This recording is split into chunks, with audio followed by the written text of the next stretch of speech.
Hi there, good morning, good afternoon, and good evening. So on this video, let's talk about how to change Facebook page URL. What you're gonna need to do for this one, of course, open up your Facebook. Now once you're here, go to settings and privacy. To go here, go to your profile.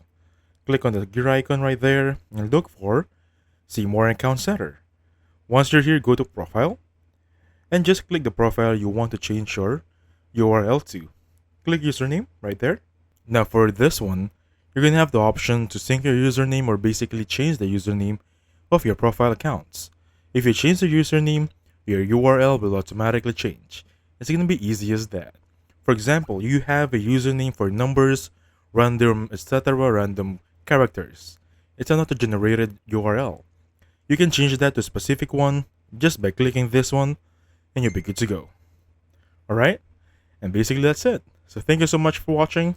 I'll catch you on the next one.